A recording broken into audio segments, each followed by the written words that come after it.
Hi hello నమస్తే welcome to my channel వారస్ kitchen adventures. ఈరోజు మన వీడియోలో ఎమ్మీ చికెన్ కర్రీ। ముందుగా స్టవ్ ఆన్ చేసుకొని ఒక ప్యాన్ పెట్టుకొని దాంట్లో సరిపడా ఆయిల్ వేసుకొని ఆయిల్ బాగా వేడెక్కాక మనం ముందుగా కట్ చేసి పెట్టుకున్న ఉల్లిపాయ ముక్కల్ని వేసుకొని కలిపి ఒక 5-6 నిమిషాల పాటు వాటిని ఫ్రై చేసుకోవాలి।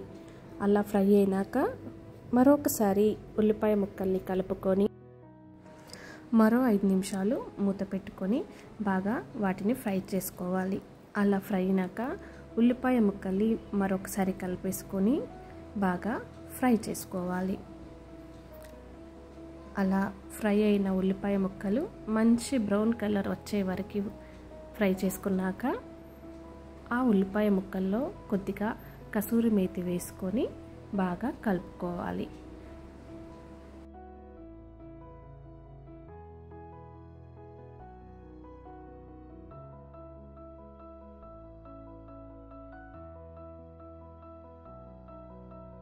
కొద్దిగా సాజీరా జీలకర్ర వేసుకున్నాక ఒక్కసారి బాగా కలిపి ఒక 2 నిమిషాల పాటు మూత పెట్టుకొని వాటిని బాగా ఫ్రై చేసుకోవాలి।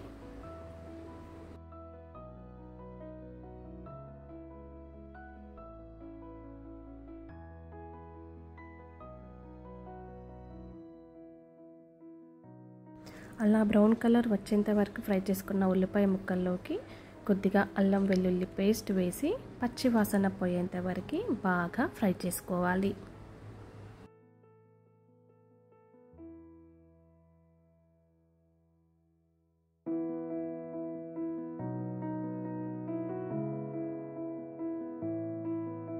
అది బాగా ఫ్రై అయ్యాక వాటిలో కొద్దిగా పసుపు వేసుకొని ఒకసారి బాగా కలిపేసుకొని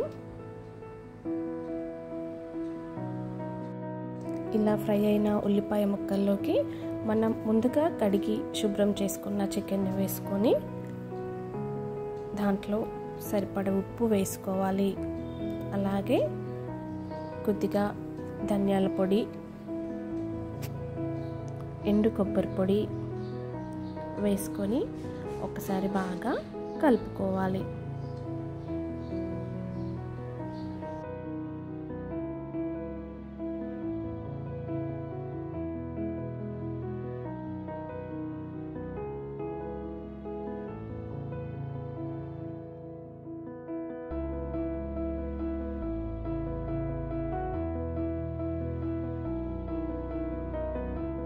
ఇలా కలుపుకున్నాక ఒక 7-8 నిమిషాల పాటు మూత పెట్టేసుకొని బాగా ఉడికించుకోవాలి।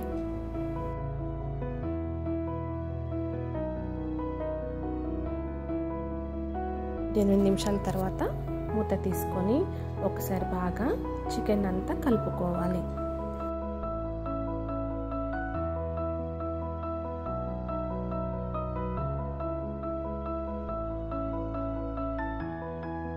రెండు నిమిషాల పాటు మూత పెట్టుకొని చికెన్ని బాగా ఉడికించుకోవాలి।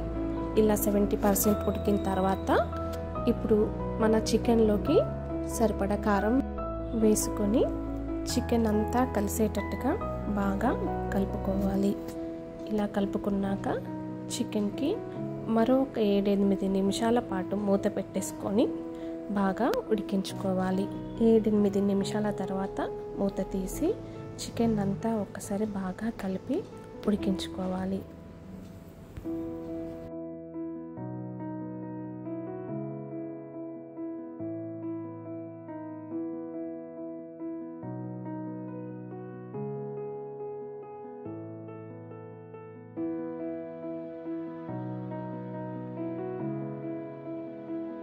ఇలా కలుపుకుంటున్న చికెన్లోకి కొద్దిగా పుదీనా వేసుకొని 2 నిమిషాల పాటు మూత పెట్టుకొని చికెన్ని ఉడకనివ్వాలి। 2 నిమిషాల తర్వాత మూత తీసి చికెన్ని బాగా కలుపుకొని కొద్దిగా కొత్తిమీర వేసుకొని పుదీనా కొత్తిమీర కలిసేంత వరకు చికెన్ని కలుపుకొని మరొక నిమిషం పాటు మూత పెట్టేసుకుందాం। ఇలా 1 నిమిషం తర్వాత మూత తీసి స్టవ్ ఆఫ్ చేసుకుంటే మనకి ఎమ్మీ చికెన్ కర్రీ రెడీ। మా వీడియో కనుక మీకు నచ్చినట్టయితే లైక్ చేయండి, షేర్ చేయండి, సబ్స్క్రైబ్ చేసుకోవడం మాత్రం మర్చిపోకండి।